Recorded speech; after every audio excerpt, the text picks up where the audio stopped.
Good evening. আজকে সন্ধ্যে থেকেই ব্লগটি শুরু করলাম। সবাই যে যেখানে আছেন আশা করছি ভালো আছেন, ভালো থাকবেন। আর আজকে সন্ধ্যাবেলা রেডি হচ্ছে কেন জানেন? যাব একটা পিকনিকে। তো সেই পিকনিকে যাওয়ারই এখন তোড়জোড়ি চলছে সবাই মিলে। তো এই কুর্তিটা পরলাম, এটা হচ্ছে আর তার সাথে এই কানেরটা পরেছি, কুর্তির সম্বন্ধে বলছি। তো কানেরটা কেমন হয়েছে জানাবেন। আর এই কুর্তিটা পরলাম, এটা হচ্ছে উলেন কুর্তি পুরোটাই, লেগিংস সহ। তো এটা আমি অনলাইন থেকেই কিনেছি, কেমন হয়েছে সেটাও জানাবেন। আর এই সন্ধ্যাবেলা যাচ্ছি তো, রাত হবে যেহেতু ফিরতে, আর বাইরে বেশ ভালোই ঠান্ডা আছে, তাই এই রকমই প্রোটেকশন নিয়ে নিয়েছি। অনেক দেরি।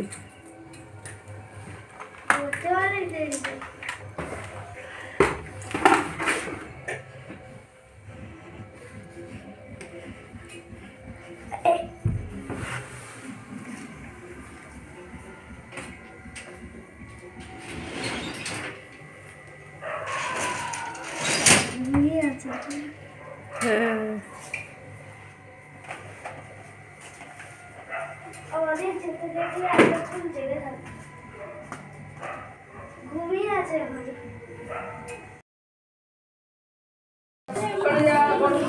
এনেছিস coffee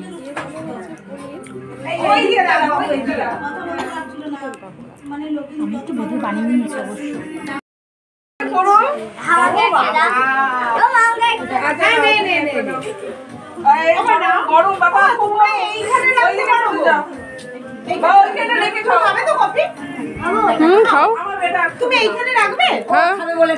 thank you thank you. হ্যাঁ,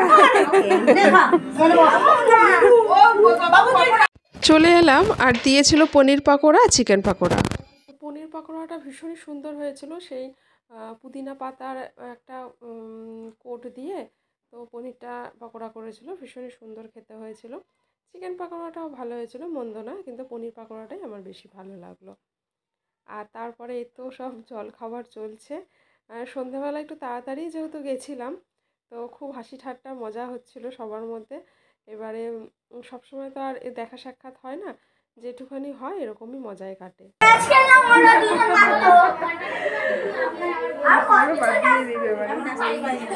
নাচতে পারো না? ঘরে নাচবে তো কি হয়েছে?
আর পিকনিক হবে, তার মধ্যে নাচ গান হবে না, সেটা তো কখনোই হতে পারে না।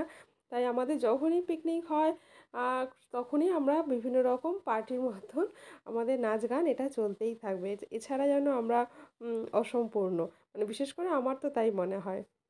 আর তারপরে তো চলে এলাম এই রাতের খাওয়া দাওয়াতে।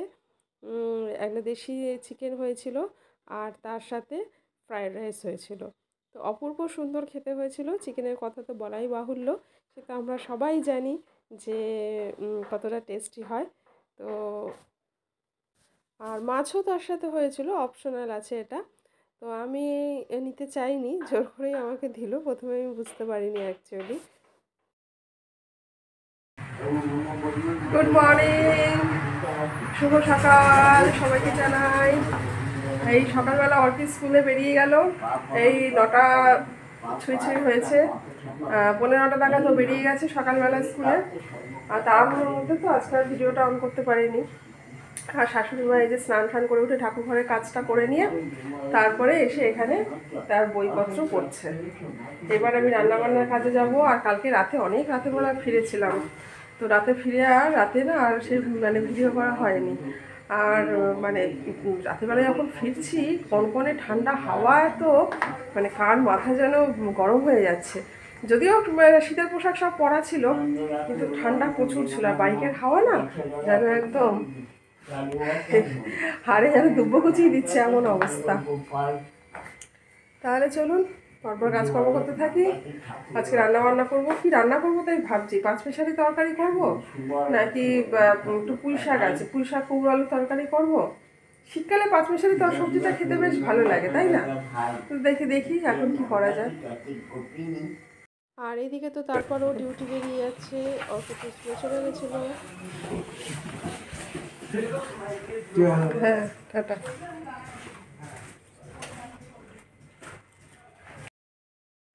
তারপর চলে এলাম ছাদে, কারণ ছাদে তো কিছু জামা কাপড় মেলা হচ্ছিলো। কারণ ওর বাবা স্নান করে গেল, সেই জামা কাপড় ছেলের রয়েছে। তারপর শাশুড়ি মা সকাল সকাল স্নান করেন, তার জামা কাপড় আছে, আমার জামা কাপড় আছে, সকালের যে বাসি কাপড় যেটা ছাড়ি সেরকম সব মিলিয়ে ঠেলিয়ে সবগুলো মিলিয়ে ছাদে চলে এলাম। আর ছাদের এই যে রোদগুলো, একই কথা বলি যে ছাদের যে রোদটা সকালবেলা এসে যে রান্নাবান্না করে যখন আসি না, এত ভালো লাগে সেই বলার কথা না। জামা কাপড়গুলো সব মেলে দিলাম, দিয়ে আর এখানে কিছু বাসন আছে, এই সেগুলো নিয়ে যাব। আর এই যে রোদে জল গরম দিয়ে দিয়েছি, এই যে রোদে জল গরম দিয়ে দিয়েছি। আর আমার জবা ফুল গাছে আজকে অনেকগুলো জবা ফুল ফুটেছে। এই যে 1 2 3 4 5টা জবা ফুল ফুটেছে। আর এই যে থোকা নীলকণ্ঠ অনেকগুলো ফুটেছে, এই যে গাছ ভরে ফুল হয়েছে, বেশ ভালো লাগে, তাই না? এইগুলো হচ্ছে পরম পাওয়া।